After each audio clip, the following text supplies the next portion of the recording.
ভালো। আচ্ছা, আমরা সাধারণত জানি 12 বছর হলে শারীরিক ম্যাচুরিটি আসে এবং 18 বছর হলে মানসিক ম্যাচুরিটি আসে। ইসলাম এ ব্যাপারে কি বলে? কত বছর বয়সের আগে একজন নন মুসলিম বাচ্চা মারা গেলে কাফির হয়ে মারা যায়? এখানে ইসলাম এত ওই বছর টসর দিয়ে এগুলি বলে না, ইসলাম বুলুক দিয়ে বলে, বালেগ। কারণ কোনো কোনো বাচ্চা শুধু এই বয়সের মধ্যেই হয় এমন কথা নয়, অনেক সময় ম্যাচিউরিটি আগেও চলে আসে।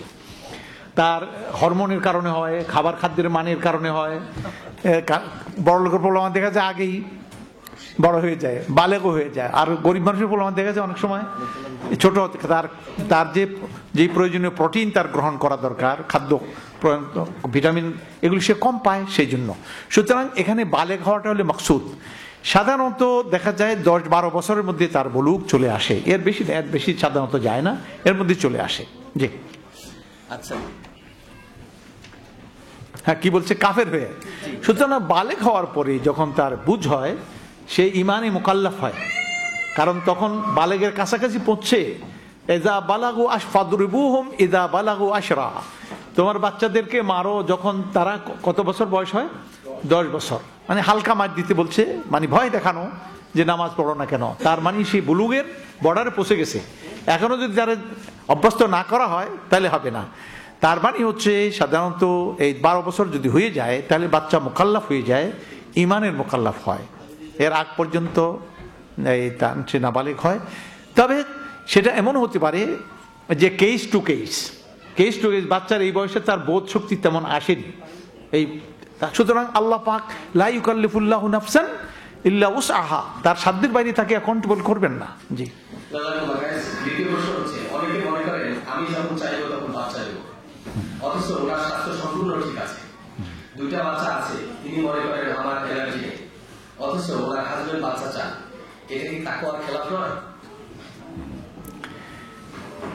বাচ্চা সাধারণত মেয়েরাই চায়,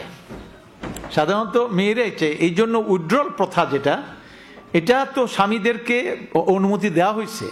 প্রত্যাহার প্রথা যেটাকে বলে হয়, এই প্রত্যাহারটা দিতে পারে যদি স্ত্রীর সম্মতি থাকে, তাহলে বোঝা গেল দাবিটা স্ত্রীরই থাকে বেশি, স্বামীর না। কিন্তু মশলাটা তখন উল্টো আসছে। ওই যে মনিবের ব্যাপারে উল্টে গেছে, ঠিক এখানে তাই হয়েছে না, সাধারণ প্রকৃতির উপরে। তবে এই যে প্রত্যাহার যেটা, এটা শরীয়তে নিষিদ্ধ না, এটা প্রত্যাহার হতে পারে, দুইজন যদি সম্মত থাকে প্রত্যাহার হতে পারে। কারণ সাহাবায়ে কেরাম বলছেন যে কোরআন নাজিল অবস্থায় আমরা কি করতাম? প্রত্যাহার করতাম। তার মানে কোরআন এটাকে নিষেধ করে নাই, সেজন্য প্রত্যাহার করতাম। তো এইভাবে তারা প্রত্যাহার করেন, এটা না জায়েজ না। কিন্তু স্বামী সন্তান চান, স্ত্রী সন্তান চান না, এরকম না চাওয়াটা কি কারণে তিনি চাচ্ছেন না? কারণ তিনি সুস্থ আছেন, স্বামীর আর্থিক সঙ্গতিও আছে, সব কিছু আছে। এই অবস্থায় না চাওয়ার কোনো কারণ নাই, কাজে এটা তার বৈধ হবে না, এরকম না চাওয়াটা বৈধ হবে না। ব্যক্তিগত ব্যাপারে প্রশ্ন লেখা আছে, এটা কি পড়ে শোনাবো? হ্যাঁ, সেটা আমাকে বুঝে দেন, আমি ইশারাই বলবো। বলছেন যে নির্দিষ্ট সময়ের আগেই আমার মাসিক ব্যায়াম বন্ধ হয়ে গেছে, ভবিষ্যতে শারীরিক অসুবিধা হবে বলে ডাক্তারের ওষুধ মারফত মাসিক আবার চালু হয়েছে, নিয়মিত মাসিকও হচ্ছে, এই সময় কি রোজা রাখবো না রাখবো না? এটা তো আমার আসল মাসিক নয়, দয়া করে বুঝিয়ে দেন। ও আচ্ছা, মানে ওনার হইল পিরিয়ড কালীনের অবস্থা, যে পিরিয়ড নিয়মিত হচ্ছে না। এখন তার পিরিয়ড, রোজার সময় যেমন পিরিয়ড চলছে, অথচ পিরিয়ডের সময়টা পিছনে চলে গেছে। কিন্তু এটা যদি পিরিয়ড মানে তার অনিয়মিত হলে এটা পিরিয়ডের মধ্যে দিয়ে যাবে। অনিয়মিত হলো যতক্ষণ পর্যন্ত তার ব্লাডের একটা বিশেষ অবস্থা না হয়, এটাকে পিরিয়ডই ধরতে হবে। এখন ডাক্তারের সঙ্গে পরামর্শ করে, ডাক্তার যদি দিনদার হয় তাকে বলতে হবে এটা কি তার অসুস্থতার কারণে হচ্ছে না কোনো পিরিয়ড দেরিতে হলে পিরিয়ডই চলছে, এটা ডাক্তার থেকেই তিনি পরামর্শ নিয়ে রোজা রাখার ব্যাপারে ফয়সালা করবেন। এখন হলো প্রথম প্রশ্ন বলছিলেন, মানুষ আগুনের পুড়ে মারা গেলে গোসল দেওয়া যায় কিনা? 2 নম্বর হচ্ছে, স্বামী নাপাক থাকলে আয়াতুল কুরসি বা কোরআনের আয়াত পড়ে ফু দেওয়া যাবে কি? আচ্ছা, মানে স্বামী যদি নাপাক থাকে তাহলে আয়াতুল কুরসি পরে তাকে ফু দেওয়া যাবে। আয়াতুল কুরসি পরে ফু না দিতে কোনো অসুবিধা নেই। এরপর একটা কি বলছেন, আগুনে পুড়ে মারা গেলে গোসল দেওয়া যায় কিনা? হ্যাঁ, কেন গোসল দেওয়া যাবে না? আমি নিঃসন্তান মহিলা, আমার ভাগনা কোচি থাকে থাকতেই তাকে নিজের সন্তানের মতো আদর করি, এখন সে 12 বছরে, এখনো সে আমাকে জড়িয়ে আদর দেয়, এটা কি জায়েজ আছে? কে কত বছর? ওনার ভাগ্নে নিজের সন্তানের মতো ওনাকে নিয়েছে, এখন 12 বছর বয়স, কিন্তু এখনো সে মায়ের মতো করে তাকে জড়িয়ে ধরে মানে ভাগ্নে আদর করে। হ্যাঁ।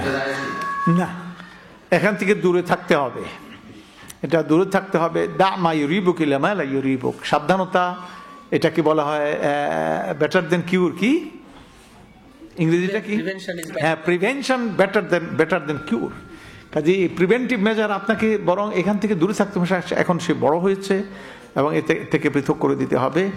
হ্যাঁ, তো নিজের সন্তান যদি হয় তাহলে পরে এটা হতে পারে তার কপালে, হযরত আবু বকর রাদিয়াল্লাহু তাআলা আনহু মা আয়েশা সিদ্দিকা রাদিয়াল্লাহু তাআলা কপালে চুমু দিতেন, মাথায় চুমু খেতেন, এতটুকু হতে পারে, কিন্তু জড়াজড়ি না হওয়া। যে আসসালামু আলাইকুম, ওযু করার সময় এক অঙ্গ ধৌত করার পর কোন সময় যদি ধৌত অঙ্গটি শুকিয়ে গেছে, এই অবস্থায় যদি ওযু করে ফেলি তাহলে কি ওযু পূর্ণ হবে?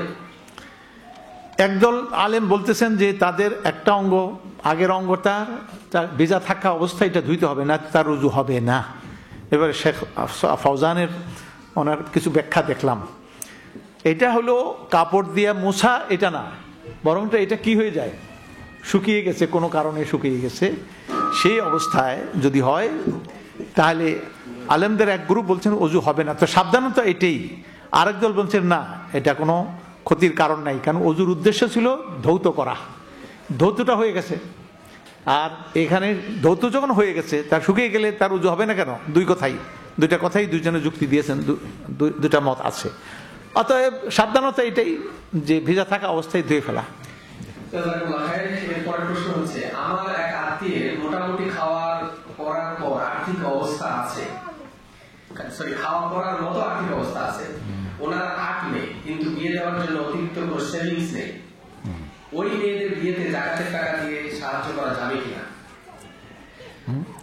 আবার বলুন, বুঝে আসেনি। ওনার 8 মেয়ে, খাওয়া পরার মতো ওনার আছে, কিন্তু সেভিংস নেই। হ্যাঁ, এখন ওই বিয়ের জন্য জাকাত নিতে পারবেন কিনা? হ্যাঁ, সেটাই। হ্যাঁ, তা ঠিক আছে, অবশ্যই জাকাত নিতে পারবেন এবং বিয়ে দিতে পারবেন। যে নীতিটা জেনে নেন, যার উপরে জাকাত ফরজ হয় না, আরোপিত হয় না, সেই জাকাত খেতে পারে। সুতরাং পেট ভরে খেলেও কি আপনার অতিরিক্ত, আপনার সেভিং নাই তো, এবং ওই মানে নাই যেই মানে হলে জাকাত আরোপিত হয়, অতএব আপনি জাকাত খেতে পারবেন।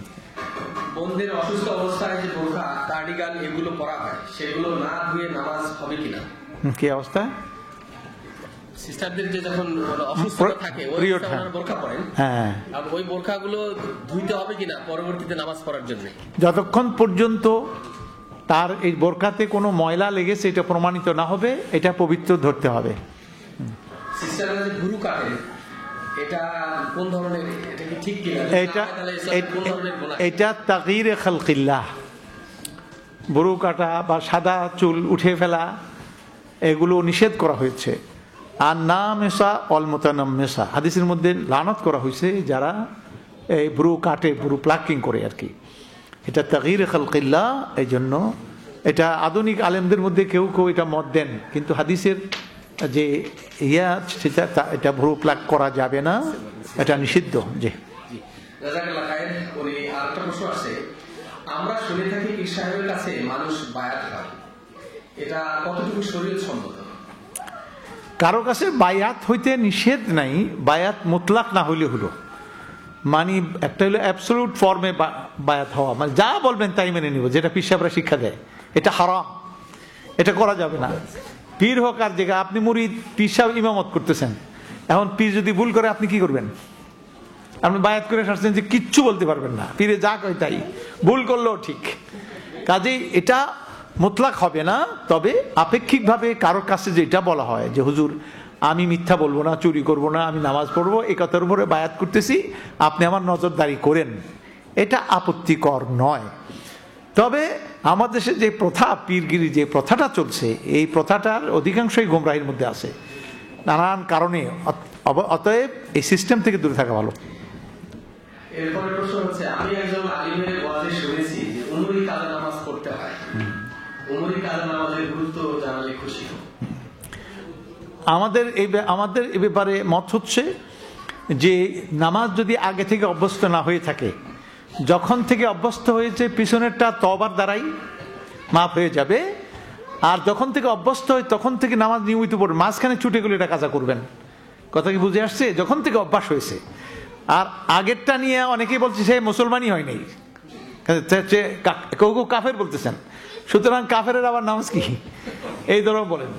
তাই মতামত এটাই, ওমরি কাজা বলে, শরীয়তের কোনো পরিভাষা নেই। এটা কিয়াসি কথাবার্তা আমাদের মৌলবীরা চালু করছেন, বা নামাজের কাফারাও চালু করছেন এইভাবে। এগুলি কিয়াসি ব্যাপার, এগুলি মানসুস আলাই কোনো মাসআলা নয়। জি, এটা হলো মিলাদের ব্যাপারে, দাঁড়িয়ে যে মিলাদ মানুষ পড়ে, এটা পড়লে কি গুনাহ হবে কিনা? মানে উনি দাঁড়িয়ে মিলাদ পড়লে গুনাহ হবে কিনা, তার মানে একজনে কইছে যে হুজুর আমি তো পেশাব করছি ঠিকই, কিন্তু আমার কাপড় হাঁটুর উপরে তুলে নিই, আমার উজু নষ্ট হয়েছে কিনা। কথা বুঝতে পারছেন? পেশাব করছে কিন্তু কাপড়টা হাঁটুর উপরে তুলে নেই, উজু নষ্ট হইল কিনা। মানে হাঁটুর উপরে তোলার সঙ্গে তো এটা সম্পর্ক নাই, এটাতে উজু নষ্ট হয় না। আপনার উজু নষ্ট হয়েছে প্রস্রাব করার কারণে তো নষ্ট হয়েছে। মিলাদটা ইটসেলফই তো এটা বিদআত। অতএব দাঁড়ানোর ব্যাপারটা কি আবার? একে চশমে সিয়াদারি দিগার সুরমা দারু কদ্দি, চোখ এমনি কালো, আরো দেও কাজল, তা বুঝে এই অবস্থাটা কি, তো এমনি বেদাত করে আবারও দাঁড়ায় আবার এখানে গিয়ে। আউযুবিল্লাহি মিনাশ শাইতানির রাজিম। চারটি মাযহাব এবং মাযহাবের মধ্যে, চারটি মাযহাবের মধ্যে যে কোনো একটিতে কি স্ট্রিক্ট থাকতে হবে, না সবগুলো মাযহাবকেই ব্যবহার করা যাবে? হ্যাঁ, যিনি যে কোনো মাযহাব তিনি ফলোয়ার হতে পারেন, কিন্তু এই শর্তে যে ওই মাযহাবের মধ্যে যদি কোনো বিষয় তিনি দেখেন এটা হাদিসের খেলাফ হচ্ছে, ইসলামের মূল শিক্ষার খেলাফ হচ্ছে, তখন সেটা ছেড়ে দিয়ে যেখানে সত্যটা পাবেন সেটা গ্রহণ করবেন। এই শর্তে ঠিক আছে আপনি কোনো, কিন্তু ওই যে আগে বায়াতের মতো মুতলাক যা করছে সব ঠিক, তাহলে কিন্তু আপনারা তাদেরকে, এই সমস্ত ইমামদেরকে ইয়া বানিয়ে ফেললেন, আরবাবা মিন দুনিল্লাহ, রব বানাইলেন। আরবাবা মিন দুনি, আল্লাহ ছাড়া রব হিসাবে গ্রহণ করলেন, যেটা ইহুদিদের মধ্যে, খ্রিস্টানদের মধ্যে ইত্তাখাযু আহবারহুম ওয়া রুহবানহুম আরবাবাম মিন দুনিল্লাহ। অতএব সেই শর্তে আপনি যে কোনো মাযহাবকে ফলো করতে পারেন। আপনি জানেন না সেটা আলাদা কথা, কিন্তু যদি জেনে ফেলেন এটা হাদিসের খেলাফ হচ্ছে, আর আপনাকে যদি কেউ দলিল দিয়ে বুঝায়, আপনি বলেন এটা বুঝি টুঝি না, আমার ইমামে যা কিছু তাই, তাহলে কিন্তু আপনি ওই আরবাব মিন দুনিল্লাহর আয়াতের আওতায় এসে যাবেন। আল্লাহ ছাড়া রব হিসাবে আপনি অন্যকে গ্রহণ করবেন। নাউজুবিল্লাহ। জি, আচ্ছা, এখানে প্রশ্ন হচ্ছে, তাফসীর লিখে নিজের নামে, অর্থাৎ তাফসীরে অমুক এইভাবে প্রচার করা রিয়া হবে কিনা? এই জিনিসটা ইশারা করছেন, আমি বুঝতে পেরেছি। আমি এটাকে ইশারা করেছি, বলেছি, ইনশাআল্লাহ এইবার আরো ভালো করে বলবো, যে সামনের দিকে এটা যেন না হয়। লেখা আছে তাফসিরে আশরাফি মাওলানা থানভী সাহেবের, কিন্তু উনি তাফসিরের নাম তাফসির বায়ানুল কোরআন। ওনার ভক্তেরা ওনার মারা যাওয়ার পরে তর্জমা করে নাম রাখছে তাফসির আশরাফি। এটা না জায়েজ না, ঠিক আছে, তাফসির আশরাফি। তাফসিরে রাজি, আসলে রাজির তাফসির বলে কিছু নাই, উনি অন্য নাম রাখছেন, মাফাতিহুল গায়ব। তো কাজেই আমি আমার বন্ধুদেরকে বলবো যে লোকেরা এই ব্যাপার আমাকে, আমি বরং এটাকে নিজে হেফাজতে রাখলাম, এটা নিয়ে দেব, আমার কথা না, অন্যরা কয়, আমার দোষ না। আমার এটা হওয়া উচিত না, কারণ এটা রিয়ার পর্যায়ে চলে যায়। ঠিকই, হয়তো বেখেয়ালে এটা কাজ হয়ে গেছে, তবে খেয়াল আসার পরে সংশোধন করে নেওয়া ভালো। কলকারখানার বর্জ্য এমনকি মানুষের মলমূত্র সাগরের নদীতে চলে যায়, সেই পানি প্রসেসিং করে আমাদের খাওয়ানো হচ্ছে, এটা খাওয়া জায়েজ কিনা? অবশ্যই জায়েজ, যতক্ষণ পর্যন্ত পানির রং পরিবর্তন না হচ্ছে, তার স্বাদ পরিবর্তন না হয়ে যাচ্ছে, ততক্ষণ পর্যন্ত পানি তার আসলের মধ্যে থাকবে। যেমন ওই বললাম না যে আপনার ওই কাপড়টা ময়লা কিনা, এটা একটা আসল আছে। আল আসলু ফিল মুআমালাতি আল ইবাহাতু, ইবাদত ছাড়া বাকি যেই কাজগুলো আছে সেই কাজগুলোর মূল হইল বৈধ। মূল হইল কি? বৈধ, যতক্ষণ পর্যন্ত অবৈধ হওয়ার দলিল না আসবে। অবৈধ হওয়ার দলিল কি? এটা হারাম, এটা অপবিত্র, এটা পবিত্র কিনা, এখানে নামাজ পড়া, হ্যাঁ পারবেন, সন্দেহ করতে পারবেন না আপনি। আপনি যতক্ষণ পর্যন্ত প্রমাণ না দিবেন এটা ময়লা আছে, ততক্ষণ এটা কি পবিত্র। রাস্তা ঘাট, মাটি ঘাটি যেখানে, তো কাজেই কি কথা বলছেন এখানে, পানি, এই পানি তো সমুদ্রের আল্লাহ তাআলা ব্যবস্থা করে, রিফাইনিং এর ব্যবস্থা করেছেন। নদীতে গেলেই পানি পবিত্র, এরপর সমুদ্রে যাওয়ার পরে রিফাইন করে দেন আল্লাহ সুবহানাহু ওয়া তাআলা এটাকে। যাই হোক, নদীর পানি পবিত্র ধরে নিতে হবে, কারণ এটার মধ্যে ময়লা যতক্ষণ না দেখছেন, ময়লা তো হারিয়ে যায়, ময়লা এগুলি আল্লাহ একটা প্রাকৃতিক ইয়ের কারণে, এটা সাইক্লিং বলে, এই সাইক্লিং এর কারণে, রিসাইক্লিং এর কারণে এগুলো কি হয়ে যায়, ময়লাটা অ্যাবজর্ব করে ফেলে, পরিষ্কার করে ফেলে। সুতরাং আসল তার এবাহা হালাল হয়ে যায়, নতুবা মানুষের জীবন সংকীর্ণ হয়ে যেত। জি, একই ধরনের প্রশ্নটা, মানুষের মলমূত্র দিয়ে জমিতে সার রিফাইন করে যে সার দেওয়া হয়, সেই সার দিয়ে ফসল হচ্ছে, ওই ফসল খাওয়া আমাদের জন্য জায়েজ কিনা? এটাকে শরীয়তে বলে তাখতালিফুল আহকাম বিখতিলাফিল আমাকিন ওয়াল আজমান ওয়াল আহওয়াল। স্থান, কাল, পাত্রের পরিবর্তনের কারণে হুকুম কি হয়ে যায়, পরিবর্তন হয়ে যায়। আপনি ঘরে 4 রাকাত নামাজ পড়েন, সফরে গিয়ে কয় রাকাত, এই হুকুমটা পরিবর্তন হয়ে গেল। অনুরূপভাবে নবী সাল্লাল্লাহু আলাইহি ওয়াসাল্লাম এক বাড়িতে খেতে বসছিলেন, তো খেতে বসছেন, তারা গোশত খাওয়াই নেই, তরি তরকারি সবজি দিয়ে খাওয়ান দিছে। হুজুর খাইয়ে দিয়ে কয়, তোমার বাড়িতে গোশত গটগট করতেছে, গন্ধও পাইতেছি, কিন্তু আমার গোশত দিলে না কে, খালি নিরামিষ চালিয়ে দিলা। তো কয় যে ইয়া রাসূলুল্লাহ, ওইটা সদকার মাল, আমি তো গরিব মানুষ, সদকার মাল আসছে আমার জন্য হালাল, আপনি তো সৈয়দ, আপনি নবী, আপনারা সদকা খেতে পারেন না। হুজুর বলেন লাকে সদকা ওয়ালি হাদিয়া, তোমার জন্য না সদকা, আমার জন্য তো হাদিয়া হয়ে গেছে। বলে কেমনে? ওই স্থান পরিবর্তনের কারণে, তুমি একটা স্থান, আমি এক স্থান, তোমার কাছে যখন সদকাটা এসে গেছে তখন তুমি এটার মালিক হয়ে গেছো, মালিক হওয়ার পরে তুমি যখন অন্য কাউকে দিবা তখন হাদিয়া হবে, এটা আর সদকা থাকবে না। সুতরাং অবস্থার পরিবর্তনে হুকুম কি হয়ে গেল, পরিবর্তন হয়ে গেল। মলমূত্র ঠিক আছে, ক্রুড ফর্মালিটি, কিন্তু এটা যখন ফসল হয়ে গেল তখন মলমূত্রের হুকুম আর থাকলো না, ফসল হালাল, এটার হুকুম হালাল, যত পর্যন্ত এটার গায়ের মধ্যে কোনো মলমূত্র প্রমাণিত না হচ্ছে। আসলে কি নারী ও পুরুষের মধ্যে নামাজের কোনো পার্থক্য আছে? না, নারী পুরুষের মধ্যে নামাজ, মুসান্নাফে আব্দুর রাজ্জাক ওনারা কিছু কথা নিয়ে এসছেন, নারী পুরুষের নামাজের আসলে হাদিসগুলো সহি না, তার যে সনদগুলো সহি না, এগুলি দিয়ে যারা দলিল দেন। হজরতে উম্মে দারদা রাদিয়াল্লাহু তাআলা আনহা, তিনি সাল্লাত সালাতার রাজুলে ওয়া কানাত ফাকিহা, তিনি নামাজ পড়লেন পুরুষের নামাজ, ইচ্ছা করে দেখিয়ে দিলেন, ওয়া কানাত ফাকিহা, তিনি ছিলেন ফাকিহ। ইমাম বুখারী তার ইজতিহাদ করতেছেন, অর্থাৎ বুঝাইতেছেন যে পুরুষের আর ইয়ের মধ্যে কি নাই, নামাজের মধ্যে কোনো পার্থক্য নেই। কেন হুজুর বলছেন সাল্লু কামা রাআইতুমুনি, তোমরা নামাজ পড়ো ওইভাবে যেভাবে আমাকে নামাজ পড়তে দেখো। তা আমাকে নামাজ পড়তে দেখো তোমরা কারা, নারীরাও পুরুষও, খালি পুরুষদের কথা তো তিনি বলেন নাই। যতক্ষণ পর্যন্ত তাদেরকে খাস না করছেন ততক্ষণ মধ্যে আম থাকলো, এটা শরীয়তের নীতি। আর ইন জেনারেল যখন বলছেন নারী পুরুষ সবাই আছে, আর এটা হুজুর সবার জন্যই আদর্শ।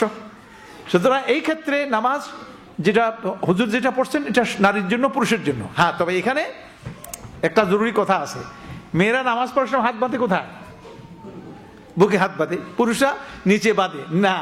বুকে হাত বাঁধার দলিল পুরুষদের জন্য, মেয়েদের জন্য, এটা কোনো আলাদা ব্যাপার নাই। মেয়েরা নামাজ পড়ার সময় ঠ্যাং দুইটা আত্মীয়তার সময় ওই এক পাশে দিয়ে দেয়, এটাও হাদিসের মধ্যে আছে, এটা পুরুষের জন্য, নারীদের জন্য। সুতরাং এটা নারীদের জন্য কোনো বিশেষ বৈশিষ্ট্য নিয়ে আসে না। জি, মহিলাদের চুল কাটা, চুল কতটুকু লম্বা রাখতে হয়, চুল কাটা যাবে কিনা, এই ক্ষেত্রে ওলামা মুখতালিফুল আকওয়াল হয়েছেন। যেমন আপনার তারা যখন ওমরা করে তখন চুল কদ্দুর কাটবে, সর্বোচ্চ ভাবে কেউ বলছেন 3 আঙ্গুল, এই যে পাশাপাশি, কেউ বলছেন 1 আঙ্গুল পরিমাণ কাটবে, আর আরেক বলছে 3 আঙ্গুল। সুতরাং এই 3 আঙ্গুল পরিমাণ কাটা, মাথা দিয়ে চুল কিংবা চুলকে ঠিক করার জন্য, সমান করার জন্য পিছন দিয়ে 3 আঙ্গুলের বেশি একটু কেটে ফেললো, এগুলি কিয়াসি মাসালা। সুতরাং এমন না যে সে চুল কেটে ফেলে, মহিলাকে বলা হয় চুল কেটে ফেলে, এমন যেন না বলা হয়, বরং যেটা কাটে হয় কোনো কারণে কাটছে, কি কারণে, ওমরার কারণে কাটছে, কিংবা চুলকে পরিচর্যা করার জন্য কেটেছে, সেটা আলাদা ব্যাপার। মহিলাদের চুল রাখা এটা মহিলাত্ব, তাদের মহিলাদের আলাদা রাখার জন্য তার মহিলাটা প্রমাণ করে হওয়ার পোশাক, যেটা আরেজি পোশাকের ব্যাপারের জন্য বলা হয়েছে, সেখানে এটা তো তার জন্য জরুরি। জি, প্রশ্ন হচ্ছে কাসিদা বুরদা শেষ বসরি সম্বন্ধে জানতে চাই। অনেকে কাসিদা বুরদা সব মনে করে পড়ে। হ্যাঁ, কাসিদা বুরদা এটা নাতিয়া কালাম, নবী সাল্লাল্লাহু আলাইহি ওয়াসাল্লামের নাত, প্রশংসা প্রশস্তি তিনি গাইছিলেন বুসাইরি হুজুর সাল্লাল্লাহু আলাইহি ওয়াসাল্লাম কবরের পাশে গিয়া। তো এগুলি তার অনেক উপকারও পাইছেন, এগুলি বলে আর কি, লোকেরা অনেক কিছু বানিয়ে নিয়েছে না। এর মধ্যে এমন এমন কথা আছে যে কথার মধ্যে শিরক। যেমন মালি সেওয়া কা মালাজ, তুমি ছাড়া আমার কোনো মালাজ নেই। আর মালাজ অর্থাৎ আল-লিয়াদু ওয়াল-ইয়াদু ওয়াল-ইআদাতু ওয়াল-লুজু এগুলি হলো সব আল্লাহর কাজ।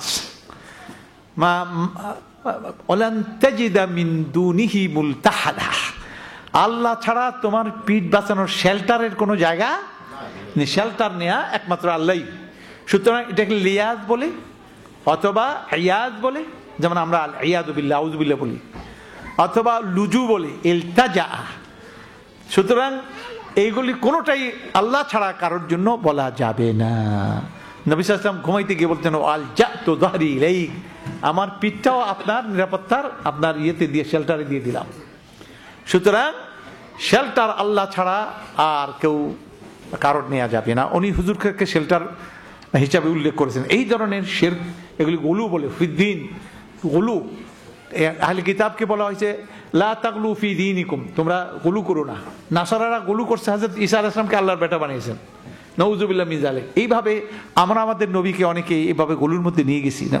অতএব কাসিদা বর্দা এগুলি পড়বেন না। একজনের 2 বার অপারেশন করে বাচ্চা হয়েছে, তৃতীয় বাচ্চাও অপারেশনের জন্য তারিখ ঠিক করা হয়েছে। এখন বাচ্চা অপারেশনের সময় স্থায়ীভাবে ডাক্তারের কাছ থেকে বাচ্চা না হওয়ার ব্যবস্থা করলে তার জায়েজ হবে কিনা একটু বলবেন। এটা কেন তিনি স্থায়ীভাবে করতে চান?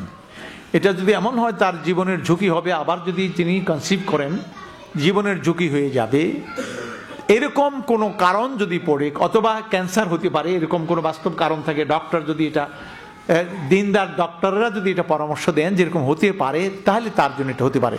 নতুবা বিনা কারণে প্রকৃতির বিরুদ্ধে চলে যেতে হবে, এটা প্রকৃতির বিরুদ্ধে হয়ে যাবে, কাজে এটা শরিয়া অনুমোদন করবে না ওই কারণ ছাড়া। আমাদের অনেক ভাই অন্ধভাবে কিছু আলেম ও সংগঠনের তাকলিদ করছেন, কিছু সমালোচনা করলে রেগে যান।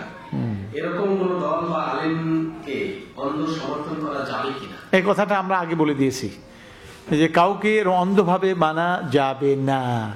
ইমাম মালিক, আসলটা জেনে নেন, ইমাম মালিক রহমতুল্লাহ আলাইহি, ইমাম মালিকের কথা পড়ে আনি, নবী সাল্লাল্লাহু আলাইহি ওয়াসাল্লাম বলেছেন কুল্লুকুম খাত্তা, কুল্লুকুম খাত্তা ও খায়রু খাত্তাইন আত-তাওয়াবুন, তোমাদের প্রত্যেকেই ভুল করো। হুজুর বলছেন তোমাদের কাদের বলছেন? উম্মত তো বলছেন, কিন্তু তখন উপস্থিত কারা? সাহাবায়ে কেরাম। 1 নম্বরে তো তারাই, তাদেরকে অ্যাড্রেস করছেন। এরপরে না আমরা তো তার পিছন দিয়া, তো কুল্লুকুম খাত্তা, এভরিওয়ান, তোমাদের প্রত্যেকেই ভুল করো। সুতরাং যারা ভুল করে, ভুল করা তাদেরকে অন্ধভাবে মানা যাবে? সেই জন্য ইমাম মালিক তিনি বলেন, তিনি হাদিস পড়াইতে গিয়ে বলেন কুল্লু ইনসানিন ইউখাযু মিনহু ওয়া ইউরাদ্দু আলাইহি ইল্লা সাহিবা হাদাল কবর, আমাদের মধ্যে প্রত্যেকটা মানুষ এমন যে তারটা নেওয়া যাবে, গ্রহণ করা যাবে, বর্জনও করা, প্রত্যাখ্যানও করা যাবে।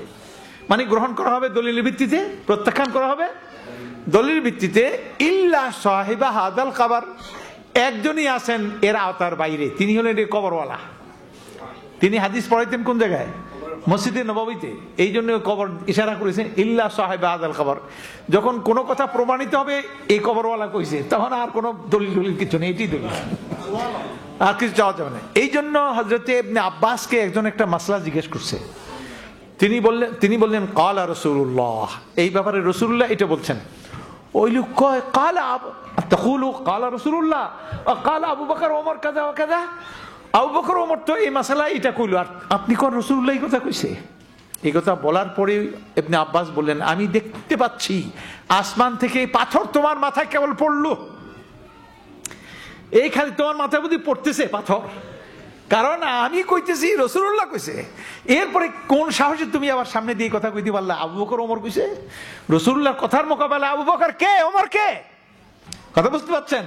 অর্থাৎ আবু বকর ওমর বলেছিলেন, তার কাছে ইলমটা ছিল না, রাসূলুল্লাহর ফায়সালা তাদের কাছে ছিল না বলে তারা নিজেরা ইজতিহাদ করে কইছেন। কিন্তু যখন কথাটা প্রমাণিত হয়ে গেল রাসূল বলেছেন, তখন আবু বকরের কথাও শোনা যাবে না, ওমরের কথাও শোনা যাবে না। কথা পরিষ্কার হয়েছে? মাশাআল্লাহ। এরপরে প্রশ্ন আসছে তাকওয়ার মূল সূত্র কি এবং এর অর্জন করার পদ্ধতিগুলো একটু আমাকে বুঝিয়ে বললে খুশি হব। জুলাইখা ইউসুফ জোলাইখার কিস্সা ছিল না, সারা রাত শুনছে। শোনার পরে তারপরে সকালে জিজ্ঞেস করতে, আচ্ছা এই জোলাইখা কি বেটা ছিল না বেটি ছিল? অনেকটা এরকম হয়ে গেল না? তো এটাই তো আপনি দেখবেন যে বলা মূল সূত্র এই শব্দগুলির মধ্যে আসছে। কাজেই ওগুলো আপনারা একটু ভালো করে, এটাকে কোরআনী কারিমে বলা হয় তাইয়াহা উদুনু ওয়াইয়া। তাইয়াহা সংরক্ষণকারী, কান সংরক্ষণ করে, অর্থাৎ এমন ধ্যান দিয়ে শুনে, কান দিয়ে শুনে আর অন্তরকে হাজির রাখে, তাহলে এটা রেকর্ডে চলে আসে। আর না হলে নিজের মাইন্ডকে যদি উপস্থিত না রাখে, মাইন্ড পরিশান থাকে, আর কান শুনে এই কান দিয়ে ঢুকে ওই কান দিয়ে। মহিউদ্দিন আরবি ও রেজা খান রেজভী ও বেরলুম ইয়াকিদা সহিহ কিনা জানতে চাই। না, এটা আপনার প্রশ্নকারী যিনি করেছেন তিনি, তার প্রশ্নের ধরনে বুঝছি যে আলহামদুলিল্লাহ তিনি সিনসিয়ার ব্যক্তি। যে মহিউদ্দিন আরবি কে ইবনুল আরবি, ওনাকে শাইখুল আকবর বলে, উনি ওয়াহদাতুল উজুদের কায়েল। এবং ওই রেজা কি আহমদ রেজা খান, এরা হলো বেদাদিদের ইমাম ভারতবর্ষে এবং ব্রিটিশের পক্ষের শক্তি। আর তার মোকাবিলায় ছিলেন সৈয়দ আহমদ বেরলভী এবং ইমাম ইসমাইল শাহিদ রহমতুল্লাহ আলাইহিম, এরা ছিলেন তৌহিদপন্থী। সুতরাং তাদের বিরুদ্ধে ব্যবহার করা হয়েছে এদেরকে, এই রেজভিকে। অতএব তাদের স্কুল অফ পাকিস্তানে আরো যে কিউটিভিতে দেখবেন গান করে, নাচ করে, বাগড়ি বাইন্দে মশলা কয়, অনেক কিছু, এই তো তাদের টিভি, এটা এগুলি সব করে। মেয়েরা পর্দা সহকারে কাজ করা ইসলামের দৃষ্টিতে কি? কেউ বলেন কাজ করা হারাম। কি করা? কাজ করা হারাম, মহিলাদের কাজ না। করা। মূল প্রশ্নটা কি? উনি বললেন যে মেয়েরা পর্দা সহকারে কাজ করা ইসলামের দৃষ্টিতে কি? হ্যাঁ, পর্দা সহকারে তো কাজ করবে। কাজ পর্দা করা, আপনাদের আবার বলছি, পর্দা সহকারে করবে, তবে তাখতালিফিল আহকাম বিখতিলাফিল আমাকিন ওয়াল আজমান ওয়াল আহওয়াল ওয়াল যুরুফ, স্থান কাল পাত্রের কারণে হুকুম কিন্তু পাল্টে যায়। পর্দা করবে ঠিকই, কিন্তু পর্দার পরিমাণটা কি হবে? সেইখানে কোনো একটা পরিবেশে সে কাজ করছে, সেই পরিবেশে যদি আপনি তার মুখটুক সব বন্ধ করে এমনি দেন, যে কাজটা সে করার জন্য এটা সহজ হবে না, তখন সে অন্তত এতটুকুন সে নেকাব করে নেবে, যতটুকুন খুললে পরে তার কাজটা চলে, তখন তার জন্য ওইটাই। ওইখানে যদি আবার হারাম করে দেন, তাহলে তো তার কাজ, মেয়েরা মহিলারা কাজ করবে না, কি করলো? কাজ তো সবাই করবে, পুরুষও করবে, মহিলাও করবে, সবাই কাজ করবে। এখন কাজ যখন প্রয়োজন পড়বে তখন মহিলাকে তো হারাম করেনি কাজ করতে। মহিলারা এই সমস্ত কাজ করা শরীয়তে কোন দলিল আপনি তাকে হারাম করা হয়েছে? তবে একটা শর্ত, তার এসব কাজের কারণে তার যে গৃহের, তার ঘরের মধ্যে তার যে দায়িত্ব, সেই দায়িত্ব যেন শৈথিল্য না আসে, ওইটা ঠিক রেখে সে সব কাজ করতে পারবে, পর্দায় বাধা না আসে। তবে পর্দার ব্যাপারে সেখানে বিশেষ অবস্থা হতে পারে, সেখানে এতটুকুন তার মক্ষলে, সে স্বামীর সঙ্গে খেতে কাজ করে, ইটা ভাঙতেছে, তার বেচারার কেউ নেই কাজ করার। এখন সে যদি এরকম বাইন্দে বুন্দে হয়, তাহলে সেখানে পারবে না। সুতরাং তার জন্য এতটুকুন করা এটা যেতেই পারে। সেই ক্ষেত্রে ফকিহ যখন ফতোয়া দিবেন, তখন তার অবস্থাকে সামনে রেখে ফতোয়া দিবেন, কিন্তু পর্দা তাকে করতে হবে। এরপরে প্রশ্ন হচ্ছে, নামাজের সিজদায় কি বাংলায় মনে মনে দোয়া করা যাবে কিনা? নামাজের সেজদা, হ্যাঁ, নামাজের সেজদায় মনে মনে দোয়া করা উচিত। আর বাংলায় করলে তো আরো, এই জন্য আপনি না বুঝে শুনে সিনসিয়ারলি করলেন। তবে এই ক্ষেত্রে ওলামা বলেন ফরজ নামাজের মধ্যে না, নওয়াফলের মধ্যে করেন, ফরজের মধ্যে নয়। আমি ফরজের মধ্যে, সিজদার মধ্যে এই বাংলা ভাষায় দোয়া করতে আমি কোনো দেখি না, বাধা দেখি না। যারা বলেন কালামুন্নাস বলে একটা কথা আছে, কালামুন্নাস, মানুষের কথা যেন এর মধ্যে নামাজের মধ্যে না ঢুকে। তো মানুষ যেগুলি বলতেছে, মানুষের কথা বলতে, মানুষের এমন কিছু কথা যেগুলি মানুষের জন্য, আল্লাহর সামনে বলা হয় না এমন, তো এটাকে তারা দলিল দিয়ে কালামুন্নাস, এখানে আসলে নামাজ নষ্ট হবে, সেই জন্য তারা বলছেন ফরজ নামাজের মধ্যে এটা না করা।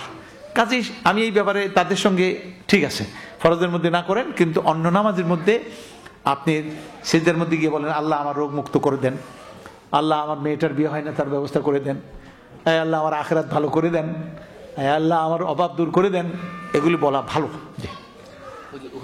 হুজুর বলছেন আকরাবু মা ইয়াকুনুল আবদু মিনাল্লাহি ওয়া সাজিদ ফাআকসিরুদ দুআ, বান্দা সবচাইতে আল্লাহ পাকের নিকটবর্তী তখনই যখন সিজদায় রত হয়, অতএব বেশি বেশি করে দোয়া করো। ওখানে আরো কয়েকটা প্রশ্ন আছে। আমরা হানাফিরা যে পদ্ধতিতে ভিতর ভিতরের নামাজ পড়ি, তার পক্ষে কোনো সহি হাদিস আছে? অনেক আছে। কয়টা চান আপনি? সিয়াসেত্তা সব এই হাদিসগুলি আমি সব জমা করছি গতকালকে বসে বসে। সিয়াসেত্তাগুলি সব হাদিসগুলি জমা করছি ভিতরের। যে 3 রাকাত একসঙ্গে পড়া, 5 রাকাত পড়া একসঙ্গে, 1 সালামে 1 বৈঠকে, এরপরে আপনার 1 রাকাত পড়া, এগুলো সব সহি। 1 রাকাত পড়া, 2 রাকাত, 3 রাকাত, 2 রাকাত মাঝখানে ফাঁক দিয়ে 2 রাকাত পড়া, সালাম ফিরে আবার 1 রাকাত পড়া, এটাও আছে।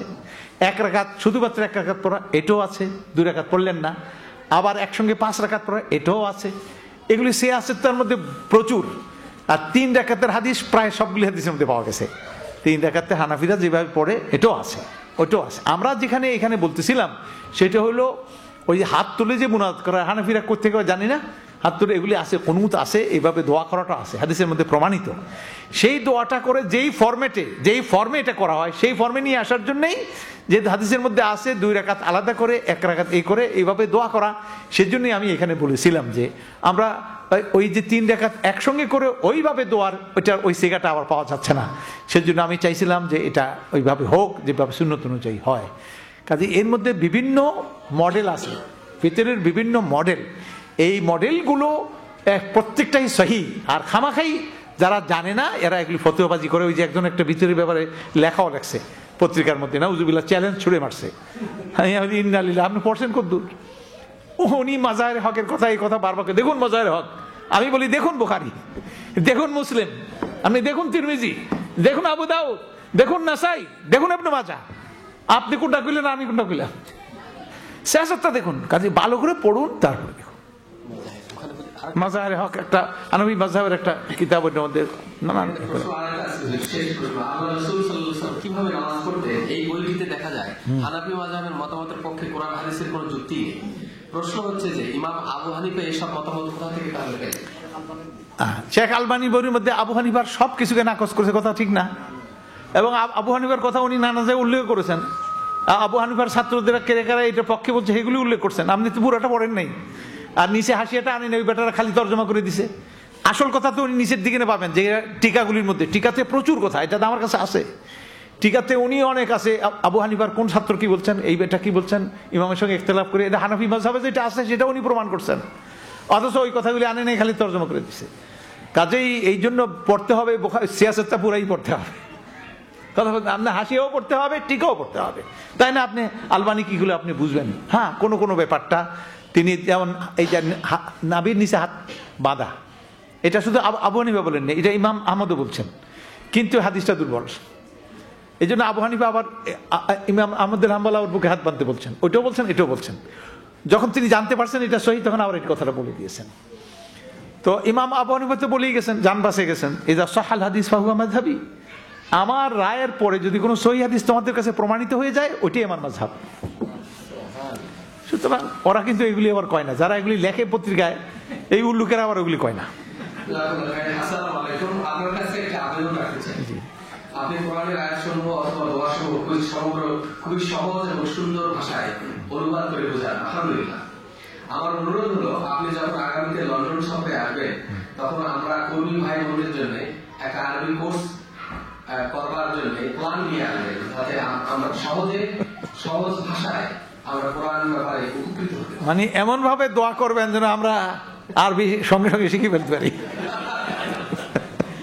না, এর জন্য চেষ্টা করতে হবে, আরবি শিখতে হবে। আরবি এই ইয়েতে ইনশাআল্লাহ এই বিল্ডিং এর যে এক্সটেনশন হচ্ছে, আমার মনে হয় পরিকল্পনা আছে যে তারা আরবি শিক্ষা কোর্স এখানে চালু করবেন ইনশাআল্লাহ। এবং শিক্ষা কোর্স চালু করা আপনার জন্য একবারই সহজ, কোনো ব্যাপারই না ইনশাআল্লাহ। আমি ঢাকাতেও আমাদের ইউনিভার্সিটিতে মাহাদ আল আরাবিয়া এটা আমরা চালু করতেছি আল্লাহর মেহেরবানিতে, যাতে করে সবাই শিখতে পারে আল্লাহর মেহেরবানিতে। জি, এরপরে প্রশ্ন আছে, what's the condition of the illegitimate child in the Islamic society?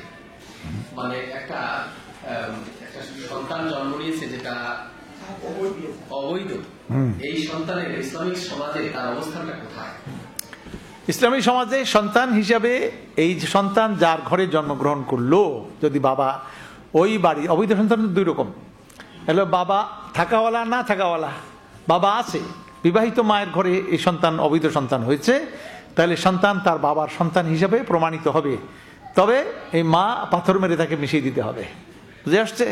এই সন্তানকে বাবার দিকে নিষ্পত করা হবে, এটা হাদিসের সিদ্ধান্ত।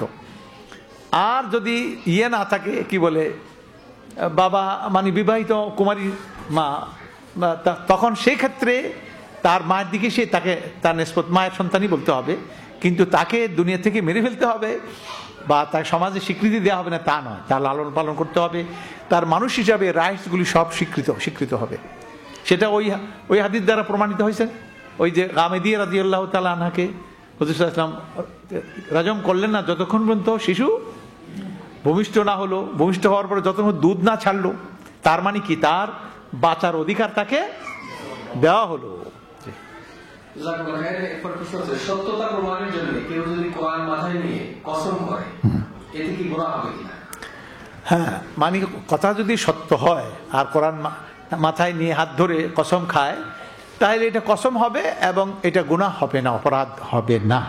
তবে কথায় কথায় কোরআনকে এইভাবে ব্যবহার করাটা, এগুলিতে ব্যবহার করা ঠিক না। এরপরে প্রশ্ন হচ্ছে, স্বামী যদি পিতামাতার সাথে যোগাযোগ রাখতে বাধা দেয় আর ওনার অজান্তে যদি কেউ যোগাযোগ রাখে, তাহলে কি গুনাহ হবে? না, গুনাহ হবে না। সাহিবহুমা ফিদ দুনিয়া মারুফা, আল্লাহর আদেশ হলো মা বাপ কাফের হলো দুনিয়াতে তাদের সঙ্গে ভালো ব্যবহার করো। অতএব লা তাআতা ফি মাখলুকিন ফি লা তাআতা লি মাখলুকিন ফি মাসিয়াতিল খালিক, কোন সৃষ্টির আনুগত্য করা যাবে না স্রষ্টার আদেশকে, আদেশ অমান্য হয় এমন কোন আদেশ মানতে বাধ্য নয়। অতএব তিনি গোপনে গোপনে মা বাপের সঙ্গে সম্পর্ক রাখবেন, অসুবিধা হবে না। এরপরের প্রশ্ন হচ্ছে, পায়ের মধ্যে কি মেহেন্দি করা যায়? অবশ্যই যায়। মেহেন্দি লাগাইলেই মেহেন্দিটা পবিত্র হয়ে গেল। মেহেন্দি এটা পায়ে লাগান, চুলে লাগান, আর নখে লাগান, আর হাতে পায়ে লাগান, বরং লাগানো উচিত। মেয়েরা এই সৌন্দর্য চর্চা করা ভালো তার স্বামীর জন্য। পায়ে মেহেন্দি লাগাবে, হাতে লাগাবে, এগুলো লাগাবে। মানে ওনাদের হলে দাড়িতে যেটা লাগানো এটা পায়ে লাগায় কেমনে? এটা ওই মেহেন্দিটা যেটা দাড়িতে লাগছে। হ্যাঁ, কিন্তু এটা তো দাড়িতে লাগেনি, এটা তো আপনার এটা বিসমিল্লাহ করে আপনি পায়ে লাগাইছেন। জি, অবশ্য মেহেন্দি দাড়িতে লাগানোর পরে কিংবা সুটে পড়ে গেছে, এটা যদি আপনি পায়ে লাগান এটাও না জায়েজ নেই।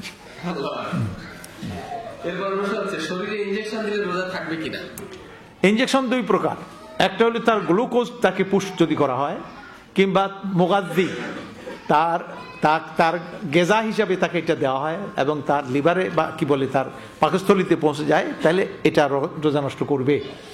আর যদি এটা না হয়, অন্য কোনো কারণে হচ্ছে, তাহলে পরে সেটা তার নষ্ট হবে না। নামাজে যদি কেউ আলহামদুলিল্লাহ সূরার শেষ অংশ করার পর মনে হয় যে আমি প্রথম অংশ করিনি, এই অবস্থায় যদি আবার আমি প্রথম থেকে পড়ি, তাহলে নামাজে কি সুজদা দিতে হবে? না, সুজদা দিতে হবে না, বরং প্রথম থেকেই পড়তে হবে। কারণ তার সন্দেহ হয়েছে, তো সন্দেহ হওয়ার কারণে তাকে আবার প্রথম থেকেই পড়তে হবে, এই জন্য সেজদা লাগবে না। এমনকি তার জানা শোনার পরে আরেকবার আত্মীয়তা পড়ছে, ইয়ে কি কয়, সূরা ফাতিহা একবার পড়ছে জানা আছে, আরেকবার পড়ছে, তাতেও সেজদা লাগবে না। আসসালামু আলাইকুম। মহিলাদের অসুস্থতার সময় কোরআন তেলাওয়াতের ব্যাপারটা কেউ কেউ বলেন করা যাবে, কেউ বলেন যাবে না। এই ব্যাপারে আপনি একটু পরিষ্কার করে বলবেন। এই ব্যাপারটা মুখতালাফি, মানে ইখতিলাফি বিষয়, কিয়াসি বিষয়। তবে যে আমার কাছে যেটা পরিষ্কার সেটা হচ্ছে যে তিনি মিন যাহরি কলবিহা, তার মাইন্ডের মধ্যে যেটা মুখস্থ করা আছে, রিজার্ভ আছে, এটা সে তেলাওয়াত করতে, এটা সে পড়তে পারবে কিনা। সেখানে যে সমস্ত দোয়াগুলো আছে, যেমন আয়াতুল কুরসি বা কোরআন রব্বানা আতিনা ফিদ দুনিয়া হাসানা ওয়া ফিল আখিরাতি হাসানা, এগুলি আওরাত, এই ওয়াজিফাগুলি করতে পারবে, কিন্তু তেলাওয়াত সে করবে না, স্পর্শও করবে না, মুখস্থ পড়বে না। আরেক দল বলছেন যে স্পর্শ তো করবে না, তবে সে মুখস্থ পড়তে পারবে। আমি ওই ফতোয়ার পক্ষে যে দোয়াগুলো করতে পারবে কোরআন শরীফের, কিন্তু তেলাওয়াত সে করবে না। যে আমরা জানতে পারলাম নফস, রূহ, কলব ও বিবেক সম্পর্কে। রাসূলুল্লাহ সাল্লাল্লাহু আলাইহি ওয়াসাল্লাম হাদিস, মানুষের শরীরে এমন একটা মস্তিষ্ক টুকরা আছে, ওই টুকরায় সুস্থ থাকে, মানুষটা সুস্থ থাকে, ওই টুকরাটা কোনটা? এটা হুজুর বলছেন আলা ওয়াহিয়াল কালব, হুজুরই বলে দিয়েছেন যে ইন্না ফিল জাসাদি মুদগাতান ইদা সালাহাত সালাহাল জাসাদু কুল্লু ওয়া ইদা ফাসাদাত ফাসাদাল জাসাদু কুল্লু আলা ওয়া হিয়াল কলব। হুজুর বলছেন সাবধান হও, আপনাদের শুনে দিচ্ছেন সেটা হলো কলব। এখন আপনারা প্রশ্ন করেননি যে কলব কি জিনিস, এটা আবার অন্য ব্যাপার। আজকে এখানে থাক, এটা নিয়ে আরেকটা আলোচনা। এরপরের প্রশ্ন হচ্ছে, কদরের রাতে কোরআন নাযিল হয়েছে এবং এই রাতে ইবাদতের মর্ম অনেক বেশি, কিন্তু কদরের রাত পৃথিবীর বিভিন্ন অঞ্চলের মানুষ একই সময়ে পায় না। যেমন আজ যদি লন্ডনে 21 রোজা হয়, বাংলাদেশে সেটা 20 রোজা, কখনো 19 রোজার মতো হয়। এক্ষেত্রে কোরআন নাযিলের সময়ের ব্যাপারে এবং কদরের রাতের ব্যাপারে ইসলামী শরীয়তের ব্যাখ্যা কি? বিপদে পড়ছেন উনি যে রাত তো কয়েকটা হয়ে যায়, কারণ রাত তো হবে একটা, সুতরাং এতগুলি রাত হলে আল্লাহ বিপদে পড়ে যাবে, কোনটারে কদর বলবে? বিপদটা আল্লাহর হচ্ছে না, তো আমাদের না। না, আল্লাহ তাআলার কোনো বিপদ নেই। আল্লাহ তাআলা হার সাবে কাদার আস্তাকাতু কাদার বিদানি, প্রত্যেকটা রাতই তোমার জন্য কদর হতে পারে যদি তুমি এটার কদর বুঝো। তো ব্যাপারটা হলো ওইটা ওখানের জন্য কদর, এটা এখানের জন্য কদর। এটা মনে করেন আপনারা এখন জোহর নামাজ পড়তেছেন, এই সময়টা কি সময়? জোহর না, সৌদি আরবে আসর, মনে করেন আসর, আল্লাহর বিপদ হয়ে গেছে নাকি একই সময় এরা জোহর পড়ে?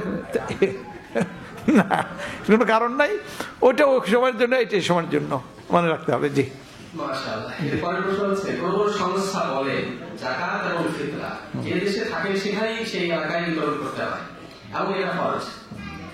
সাধারণত আমরা টাকাগুলি বাংলাদেশে পাঠিয়ে বিতরণ করে থাকি, এই সম্পর্কে কোরআন এবং সুন্নাহর আলোকে আপনি কিছু বলবেন? যে নবী করিম সাল্লাল্লাহু আলাইহি ওয়াসাল্লামের বক্তব্য হচ্ছে, যে এলাকায় যাকাত ওসুল করা হবে ওই এলাকার প্রয়োজন আগে মিটাতে হবে, প্রয়োজন মিটানোর পরে উদ্বৃত্ত হলে অন্য এলাকায় পাঠানো যাবে, এটা নবী সাল্লাল্লাহু আলাইহি ওয়াসাল্লামের নির্দেশ। সুতরাং যাকাত বন্টনের মধ্যে খোলাফায়ে রাশিদুন এটাকে সামনে রাখতেন। তো এখন যদি আরেক এলাকায় নাই পাঠানো যায়, তাহলে ওই এলাকায় মনে করেন যাকাত কালেকশন হয় না, সেখানে প্রয়োজন কিভাবে মিটবে? পাঠানো যাবে, তবে শর্ত হলো এটা। এখন ইংল্যান্ডের মানুষের এখানে যাকাতের বেশি প্রয়োজন হয় না, অল্প বিস্তর সবাই কি এখানে তাদের প্রয়োজনগুলি মিটানো, এটা গ্যারান্টেড। এটা একটা এমন একটা সমাজ ব্যবস্থা যেখানে কেউ না খেয়ে মরে না, আরো হোমলেস কেউ থাকে না, তার এগুলি গ্যারান্টি দেওয়া আছে। অতএব সে জাকাত দেশে তো পাঠাবেই, দেশে পাঠানোর কথা। ওই দলিলের ভিত্তিতে জাকাত পাঠানো যাবে না, সেই দলিল এখানে চলবে না, কারণ এটা উদ্বৃত্ত এলাকা আর এখানের মানুষের মূল চাহিদাগুলো, বেসিক নিডগুলো, এগুলি গ্যারান্টেড এখানে। অতএব এটার সাথে একটা সম্পূর্ণ প্রশ্ন করেছেন যে যাকাত ক্যালকুলেশন করে রেখে দিয়ে 2-3 মাস পর আমি নিজেই বাংলাদেশে যাব এবং বাংলাদেশে আমি নিজে হাতে সেখানে বন্টন করব, এটা করা যাবে কিনা? আর একজন ব্যক্তির পরিপূর্ণ তার ডিমান্ডটা শেষ করার জন্য সমগ্র জাকাত আমি তার খাতে বা তার জন্য ব্যয় করতে পারবো কিনা? যেমন একটা পুরো একটা ঘর বানিয়ে দেওয়া বা তার একটা বিজনেসকে এস্টাবলিশ করে দেওয়া, এরকম কিছু করতে পারবো। তো প্রথম দুটো অংশ। প্রথম অংশ হলো যে উনি এখন জাকাতটা ক্যালকুলেট করেছেন, শুধু ক্যালকুলেট করলে হবে না, জাকাত থেকে পৃথক করে ফেলতে হবে। রমজানের সবটা যদি আপনি নিতে চান তাহলে জাকাতটা পৃথক করে রেখে দিতে হবে। রমজানই এটা করেছেন, এখন আপনি দেশে গিয়ে তাহলে আপনি রমজানের সবটা পাবেন, কারণ রমজানের জাকাত আদায় করলে যে সবটা একটা করলে 70টা, একটা ফরজ আদায় করলে কটা? 70টা ফরজ আদায় করলো। সুতরাং এইটা আপনি পেয়ে যাবেন যদি এটাকে পৃথক করে ফেলেন। ধরে রাখলে কিন্তু হবে না, ক্যালকুলেশনের সাথে এটা করতে হবে, জায়েজ না জায়েজ না।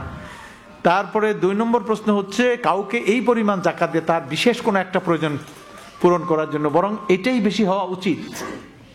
কাইলা ইয়াকুনা দুলাতাম বাইনাল আগনিয়াই মিনকুম, এই যে ধনীদের মাঝে টাকা যেন কক্ষিগত না থাকে, গরিবদের তার গর্বতা, তার অভাবটাকে মোচন, অভাব মোচন, এটার নাম হলো অভাব মোচন। তো যে অভাব তার ঘর করে দিলেন, এটা উত্তম জিনিস যে আমি এই পরিমাণ জাকাত দিয়ে দিলাম, তার একটা ঘর হয়ে গেল। এই পরিমাণ জাকাত দিয়ে দিলাম, তার ছেলেটা এবার ভর্তি হতে পারে। এই পরিমাণ জাকাত দিলাম, তার ঋণটা পরিশোধ হয়ে গেল। এটা এরকম মানে এরকম করে দেওয়াটা আপনি উত্তমভাবে জাকাত দেওয়া হবে বলে আমি মনে করি ইনশাআল্লাহ। ইসলামিক ব্যাংক যে লাভ দেয় সেগুলো হালালভাবে দেয় কিনা? ইসলামী ব্যাংক যে লাভ দেয় সেটা হালাল কিনা? তাহলে ইসলামী ব্যাংক হলো কেন? এটা হারামি করলো তো, ইসলামিক ব্যাংক আসলো কেন? তার মানে ইসলামী ব্যাংক হালাল ব্যবসা করে, সুদের ভিত্তিতে বিনিয়োগ করে না, ক্রয় বিক্রয় করে, মোশারাকা করে, মোদারাবা করে, এগুলি ইজারা করে, বাইং সেলিং করে, সেখান থেকে যেটা আর্ন হয় সেই চুক্তি অনুযায়ী আপনার অংশটা, রেশিওটা সে আদায় করে, চুক্তি রেশিওতে আপনার অংশটা তাকে দেয়।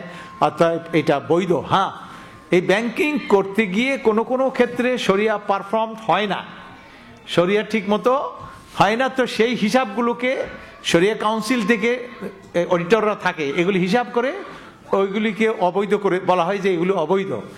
আর বৈধ ইনকামে নেওয়া হয় না, ওগুলি গরিবদের মধ্যে বিতরণ করে দেওয়া হয়, যারা বিনিয়োগের জন্য আমানত রেখেছিলেন তাদেরকে লাভ হিসাবে দেয়া হয় না।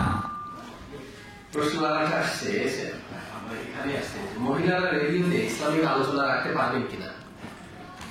হ্যাঁ, মহিলারা রেডিওতে ইসলামের আলোচনা রাখতে পারবেন, এরকম আমাদের সবাই দাঁড়িয়ে পর্দার সাথে এখানে বক্তৃতা করতে পারবেন, শরীয়তে মোটেই নিষেধ করেনি। তিনি এখানে বক্তৃতা করতে পারবেন এবং এখানে যে আলোচনা করতে পারবেন, কোনো একটা বিষয় ভালো বলতে পারেন, তিনি বোরকা টোকা লাগিয়ে সুন্দর করে আসিয়া সুন্দর করে বক্তৃতা করে যাবেন। কারণ ওখানে বলছে সূরা এর মধ্যে দেখেন, আহজাবের মধ্যেই তো আছে যে যখন তুমি অন্যদের সঙ্গে কথা বলো, ফালা তাখদানা ফিল কওল বিল কওল, তোমরা যেন ইনি বিনিয়ে কথা না বলো, মহিলা সুলভ যে আকর্ষণ সেটা না বলো, কথা স্পষ্ট করো, যেমন বক্তা যেভাবে বলে। মা আয়েশা সিদ্দিকা রাদিয়াল্লাহু তাআলা হাদিস পড়াইতেন না, কাদেরকে পড়াইতেন? সাহাবাদেরকে পড়াইতেন। তিনি তো মুহাদ্দিস, হাদিসের প্রফেসর ছিলেন। তো প্রফেসর ছিলেন কি, পর্দার আড়াল থেকে তিনি পড়াইতেন, তার আওয়াজ লোকেরা শুনতো।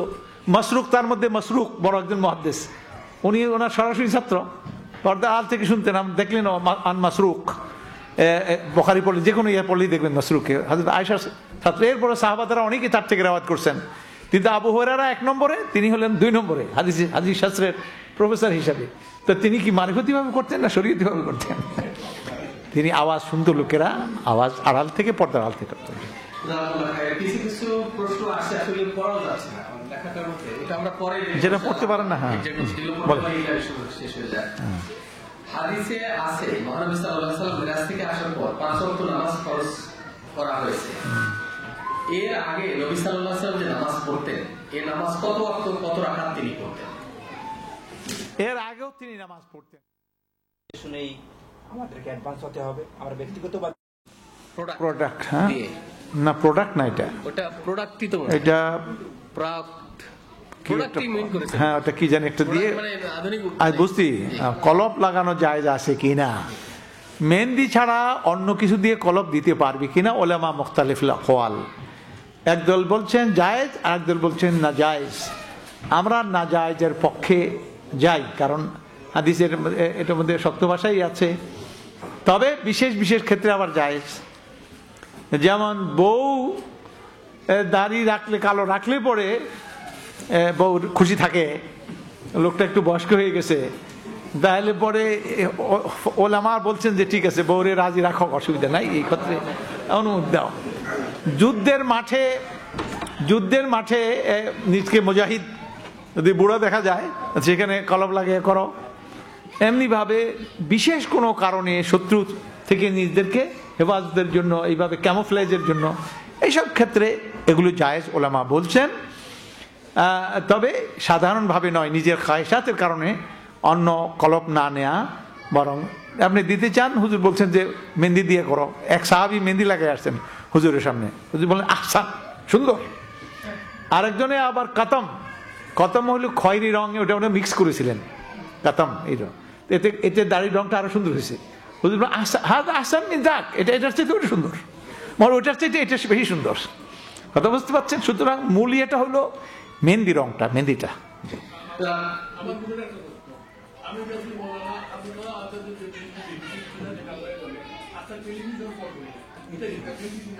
নূর নূর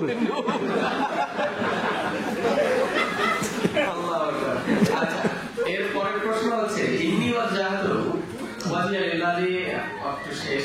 কি নামাজের আগে না মধ্যে পড়ো?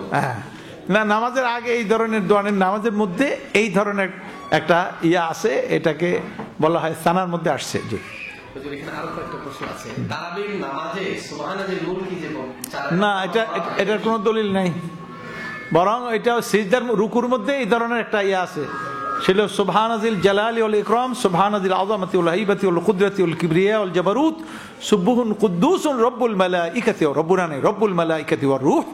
এটা রুকুর মধ্যে এটা আছে। এরপর ছোটবেলায় অনেক ফরজ নামাজ এবং রোজা কাজা করেছি, ছেড়ে দিয়েছি, এখন এর প্রতিকারটা কি? এই কথা তো আগে বলেছি, ওই তাইয়াহা উযুনু ওয়াইয়া। যদি ছোটবেলায় নামাজের অভ্যাস ছিল না, বড় হওয়ার পরে নামাজ শুরু করেছেন, তাহলে পিছনেরটা তওবা, ইল্লা মান তাবা ওয়া আমানা ওয়া আমিলা আমালান সালিহান, ভালো আমল সামনের দিকে করেন, পিছনটা সাবসিডাইজড। সুতরাং এটা উমরি কাজা টাজা বলতে আর কিছু নাই। এটার জন্য যে আপনি আফসোস করতেছেন লাউয়ামা, আর এখন ইবাদত করিয়া মুতমাইন্না। এরপরের প্রশ্ন হচ্ছে, ইতিকাফ অবস্থায় হাসপাতালে অ্যাপয়েন্টমেন্ট থাকলে যদি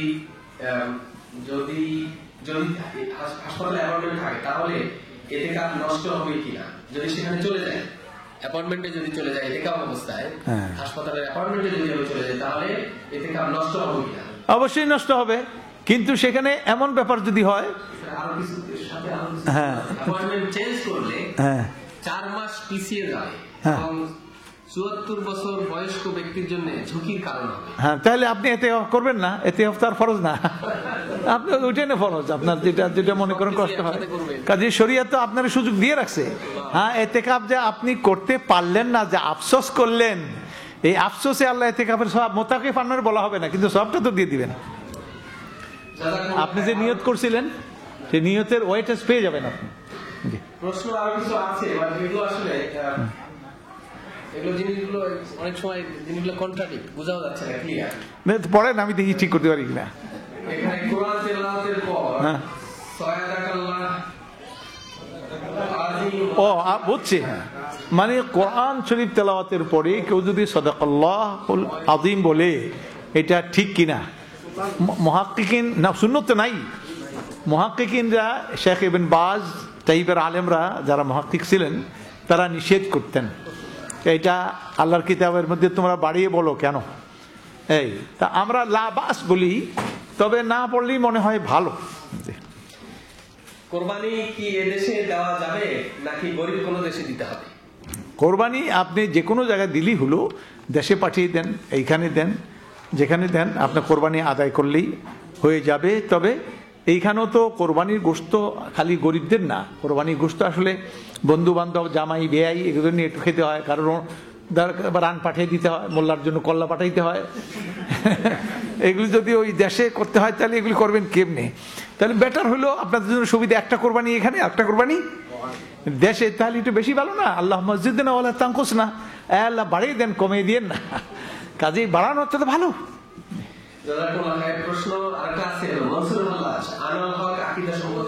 এটা পরিষ্কার, এটা শিরক, এই কথা শিরক। এখন যারা তাবিল করেন যে তিনি কোন অবস্থায় বসেন, তার হালের জন্য তাকে ছেড়ে দেন, ঠিক আছে, তার হাল তাকে ছেড়ে দেন, কিন্তু আমাদের কাছে প্রশ্ন করলে আমরা বলবো এটা শিরক। আনাল হক মানে আমি আল্লাহ, হক তো আল্লাহ, তো এই ব্যক্তি আল্লাহ তাআলার মধ্যে এটার হুলুল বলে। এটা কেন এটা শিরক হচ্ছে? এটা হুলুল মানে যা আল্লাহ তাআলার মধ্যে উনি ঢুকে পড়ছেন, নাউযুবিল্লাহ মিন যালিক। তো কাজী আর তৌহিদের হলো, হযরত জুনায়েদ বাগদাদি রহমতুল্লাহ আলাইহি ওনাকে প্রশ্ন করেছে তৌহিদ কি, তো উনি বলছেন তাজরিদুল খালিকি আনিল মখলুক, মানে খালেককে মখলুক থেকে আলাদা পৃথক রাখার নামই হলো তৌহিদ। সুতরাং উনি তো ঐক্যবদ্ধ করে ফেলছেন, তখন আর তৌহিদ থাকলো না, শিরক হয়ে গেল। একজনের কাছে যথেষ্ট পয়সা থাকায় তিনি যাকাত দিচ্ছেন এবং তার কাছে মাত্র 1 ভরি স্বর্ণ আছে, এখন কি তিনি ওই 1 ভরি স্বর্ণের জন্য যাকাত তাকে দিতে হবে? তিনি বলতেছেন যে তার কাছে স্বর্ণ আছে 1 ভরি আর পয়সা আছে অনেক, এই পরিমাণ 7.5 তোলা স্বর্ণ মূল্যর পরিমাণ কি আসলো তার কাছে, যাকাত হলো, মানে এই পরিমাণ টাকা আছে, অথচ সে যাকাত দিবে। এখন স্বর্ণটা এর মধ্যে আসবে কিনা? আসবে, স্বর্ণ আসবে। তবে এই মাসালার মধ্যে হাম্বালিরা তারা ফতোয়া দেন, সম্ভবত ইমাম শাফি, এগুলি হুলি, জাকাতুল হুলি বলে যেগুলি অর্নামেন্ট মেয়েরা ব্যবহার করে, এতে জাকাত আসবে না তাদের। আমরা কিন্তু হানাফি মাযহাবে জাকাতের পক্ষে দিই, আর হাম্বলিদের মধ্যে অনেকেই বড় বড় ইয়ারাও এটাকে সমর্থন করেন, কাজ এটা দেয়াই ভালো। জি। জাযাকুমুল্লাহ খায়ের। আমাদের প্রশ্ন যদি কয়েকটা আছে, এগুলো আসলে অত্যন্ত নিম্নমানের প্রশ্ন, এগুলো আমরা ব্যক্তিগতভাবে জেনে নেওয়ার চেষ্টা করা উচিত। তো আমরা আলহামদুলিল্লাহ আমাদের মোর্তার আওয়াজ মানে নিম্নমান বলতে বোধহয় এরকম নিম্নমান না, কথাগুলি বোধহয় একবারে একান্ত ব্যাপার, হ্যাঁ প্রাইভেট, সেই জন্য উনি পড়েন না ওটা, এটাকে নিম্নমান বলা তো ঠিক না। তাহলে যিনি প্রশ্ন করছেন না হতে হবে একান্ত ব্যক্তিগত। একান্ত ব্যক্তিগত। জাযাকুমুল্লাহ খায়ের। তো আমরা আলহামদুলিল্লাহ এখন আমাদের শেষের দিকে আমরা চলে যাব আজকের আলোচনা। আমরা শুরুতেই বলেছিলাম যে আমাদের কিছু মাল্টিপল চয়েস প্রশ্ন আছে, এখন আমরা ইনশাআল্লাহ সেই প্রশ্নের দিকে চলে যাব। আমি একজন ভাইকে অনুরোধ করবো ভলান্টিয়ার করতে, প্রশ্নগুলো আপনি প্লিজ একটু বিতরণ করে দেবেন। ঠিক আছে, নামটা চেঞ্জ করা আমি পরে করতে পারিনি।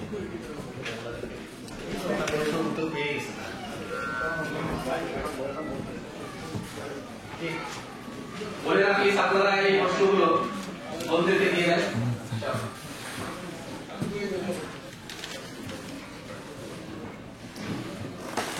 প্রশ্নগুলোর সাথে আপনারা উত্তর দেওয়ার পরে গিয়ে তারাবি নামাজ পড়ে তাদের সব কম হয়, কারণ নবী সাল্লাল্লাহু আলাইহি ওয়াসাল্লাম বলেছেন মহিলাদের জন্য ঘরে নামাজ পড়া উত্তম। মহিলারা মসজিদে নামাজ পড়লে কি সব আসলেই কম হবে? সেটা ওই মহিলার জন্য প্রথমত উত্তম বলা হয়েছে তার নিরাপত্তার জন্য। মহিলাদের উত্তম বলার কারণ হলো এটা মহিলাদের নিরাপত্তা, বাইরে বের হলে কারনাফি বুয়ুতিকুন্না, আসল হলো ঘরমুখী থাকা, সেই জন্য তাদেরকে উৎসাহিত করা হয়েছে ঘরে নামাজ পড়ার জন্য, ঘরে থাকা এই জন্য ভালো। কিন্তু এটাই যদি মূল কথা হয়ে থাকে তাহলে তার হজ করতে যাবে কেমনি মহিলারা? হজে মক্কা শরীফ ঘর জিয়ারত তার ফরজ করা হচ্ছে কেন? কাজেই মসজিদে এসে হুজুর বলছেন লা তামনাউ ইমা আল্লাহি মাসাজিদাল্লাহি, তোমরা আল্লাহর বান্দীদেরকে আল্লাহর ঘরসমূহ থেকে নিষেধ করো না। তো সেক্ষেত্রে ওলামা বলছেন যদি কোনো স্ত্রী তার স্বামীর কাছে অনুমতি চায় আমি মসজিদ যেতে চাই, তখন সে মানা করার অধিকার রাখবে না, সে তাকে মসজিদে যেতে দিতে হবে। হ্যাঁ, যদি স্বামী মনে করে যে তার নিরাপত্তার প্রশ্ন আসছে এখানে, সে অন্য কোনো মন্দ কাজে জড়িয়ে পড়তে পারে, তাহলে পরে সে নিষেধ করবে, নতুবা নিষেধ করার অধিকার নাই। এখন মহিলা যদি মনে করে এখানে জামাতের সাথে নামাজ পড়লে তার নামাজ সুন্দর হচ্ছে, কেরাত শুনতে পাচ্ছে, মনটা খুব বসছে, এইগুলি সব, তাহলে পরে তার ঘরের চেয়ে এটাই উত্তম হবে। আর নতুবা সে ঘরে নামাজ পড়ার ওই কারণটাই যে ফাসাদ থেকে, এটাকে সাদ্দান লি জারায়ে বলে উসুলের মধ্যে, যে মন্দ কাজের রাস্তাগুলি যাতে বন্ধ করে দেওয়ার জন্য মহিলাদেরকে ঘরে নামাজ পড়ার জন্য এটা বলা হয়েছে। কাজেই এটা বুঝে নিতে হবে যে আপনি নামাজটা এখানে এসে নামাজ পড়লে আপনি যদি অ্যাওয়ারনেস আপনার বাড়ে, আপনি মাসলা মাসাইল জানতেন, বিশেষ ঘটনা জানলেন, কোরআন ইসলাম বেশি বুঝলেন, অন্যদের কাছ থেকে মাসাইল শিখে নিলেন, জানলেন, এবং জামাতের সাথে পড়ার কারণে আপনার মধ্যে অন্য একটা ঐকান্তিকতা বা নিষ্ঠা, তাহলে পরে মসজিদে সব কম হবে না ইনশাআল্লাহ, বরং এটা নিয়তের উপর নির্ভর করবে আপনার। এরপরে প্রশ্ন আছে ইতিকাফের মধ্যে করণীয় এবং উত্তম আমলগুলো দয়া করে বলবেন। এতেকাফ মানে আল মুতাকিফু ইয়াতাকিফু আনিদ দুনুব, হাদিসের মধ্যে এসেছে মুতাকিফ এতেকাফ করে গুনাহ থেকে, মানে শরিয়া বিরোধী সকল কাজ থেকে বিরত থেকে ইবাদতে মন লাগিয়ে দেয়, এটাই হলো একনিষ্ঠ হওয়া, আল্লাহ তাআলার ছায়ায় চলে আসা, আল্লাহর ঘর তো, সুতরাং এটা হলো এতেকাফ। সুতরাং এখানে কোরআন তেলাওয়াত করা বেশি সওয়াব সবচেয়ে এতেকাফের অবস্থায়। আপনি যত বেশি কোরআন তেলাওয়াত করতে পারেন ততই বেশি, কারণ আফদালু যিকরি তেলাওয়াতুল কোরআন, যিকিরের অনেক মাত্রা আছে, কিন্তু এই মাত্রাটা কোরআন নামক যে মাত্রা, এটাই হলো সর্বোত্তম সুন্দর, অতএব কোরআন বেশি তেলাওয়াত করবেন। এরপরে এখান থেকে যদি দান খয়রাত করতে পারেন এটা উত্তম। এরপরে এখানে কারোর মধ্যে যদি আপনি শরিয়া বিপরীত কোনো কিছু দেখেন, আমর বিল মারুফ নাহি আনিল মুনকার, দাওয়ার কাজ করেন, এটা উত্তম, কিন্তু উত্তম আমল হলো সবচাইতে কোরআন তেলাওয়াত। এরপরে প্রশ্ন হচ্ছে যতটুকু জানি অ্যালকোহল খাওয়া নিষেধ, তবে ক্রিমের মধ্যে যে অ্যালকোহল থাকে তা মাখা শরীরে যাবে কিনা? এগুলো মানে আপনার ক্রিমগুলো আমরা এটা নিষেধ করি এই জন্য যে আপনি শরীর ঠিক রাখার জন্য তো ক্রিম আল্লাহ দিয়েই দিছেন। কি ক্রিম দিছেন? আপনাদেরকে অলিভ অয়েল দিছেন না? এরা যে সমস্ত ক্রিম বানায় এর মধ্যে একটা বড় অংশ থাকে অলিভ অয়েলেরও। অলিভ হলো যত রকম আধুনিক বানায়, অলিভটা একটা অংশ থাকে। এর মধ্যে অ্যালকোহল শুধু থাকে না, আবার জীবজন্তুর ইয়ে থাকে, কি বলে, চর্বিও থাকে। সেজন্য এগুলি পরহেজ করাটা ভালো। তবে অ্যালকোহল থাকলে এটা জায়েজ কি না জায়েজ, ওলামা দুই ধরনের কথা বলতেছেন। আমি ওই রায়ের পক্ষে, না জায়েজের পক্ষে, যে যেই যারা আপনারা যদি দেখেন এর মধ্যে অ্যালকোহল আছে কিংবা জীবজন্তুর চর্বি আছে, তাহলে এটাকে পরহেজ করুন, এটাকে ছেড়ে দেন। এবং আপনারা অভ্যস্ত হন ইয়ার ব্যবহার করতে, কি বলে, অলিভ অয়েলকে ব্যবহার, বাচ্চাদের গায়ে মাখুন, নিজেরা মাখুন, এটা অনেক কল্যাণ, মোবারক অলিভ অয়েলটা। আচ্ছা, এরপরে হলো শর্ট করে তারাবি নামাজের 8 রাকাত বা 20 রাকাত পড়ার বিবরণী বলবেন কি?